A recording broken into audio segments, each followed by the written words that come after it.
Чистење на двор или спој на лабави жици меѓу две бандери се правичните индиции за причините за пожарот што вчера попладне избувна на тврдината Исар во Штип.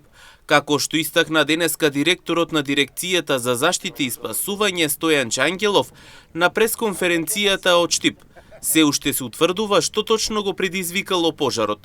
Тој апелираше граѓаните да не палат оган на отворено, без разлика дали станува збор за чистење дворови, палење страништа, расчистување пасишта или подготовка на скара, бидејќи најмалата невнимателност може да предизвика пожар со катастрофални последици. Воедно апелираше граѓаните доколку забележат разлабавени електрични жици или друг дефект на мрежата, веднаш да пријават на надлежните институции или на бројот зитни случаи 112. Пожарот кој што изби на Исарот, имаме индици дека е можно да е настанат поради чистење на двор на некој од куќите, но исто така има одредени индици дека можеби настанал поради допирање на лабави жици помеѓу две бандери. Се работи на прецизирање на причинителите, но како и да е, ја користам оваа прилика да упатам апел, голема молба до сите граѓани да бидат внимателни и никаде и никогаш во текот на летото да не палат оган на отворен простор.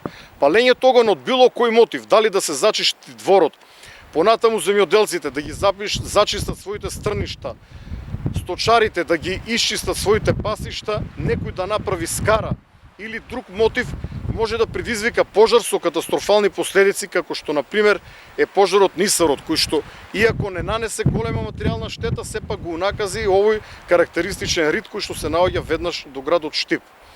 Апел и до граѓаните, доколку забележат лабави жици помеѓу бандерите, без разлика за каков тип на бандери се работи, или евентуално далеку води. Истото веднаш да го пријават на дежурните телефони во Евана, доколку не добијат тотаму соодветен одговор, тоа да го пријават на бројот 112. Дополнително директорот Ангелов апелираше собствениците на викендици, стари и полунапуштени куќи, навреме да ги исчистат и уште подобро изорат своите дворови. Според него со тоа ќе се намали ризикот пожарите да се прошират до објектите и ќе се помогне во нивната заштита. Апелирам до граѓаните кои што имаат викендици или стари куќи, напуштени, полунапуштени по нашите приубави македонски села, од кои што некои се од разбиен тип, 2-3 куќи на еден рид, друга куќа на вториот рид, 5-6 куќи на третиот рид. Да ги зачистат своите дворови. На тој начин многу ќе ни помогнат, затоа што никогаш не знаеме кога и каде ќе избие следниот пожар.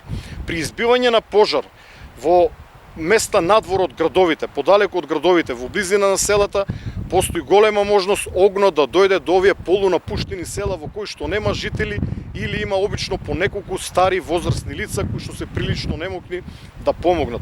Доколку граѓаните ги исчистат своите дворови од вегетација, ги ја искосат тревата, уште подобро ги изорат мотокултиватори, трактори или малку гимнастика со мотика, на тој начин ќе спречат палење на викендицата.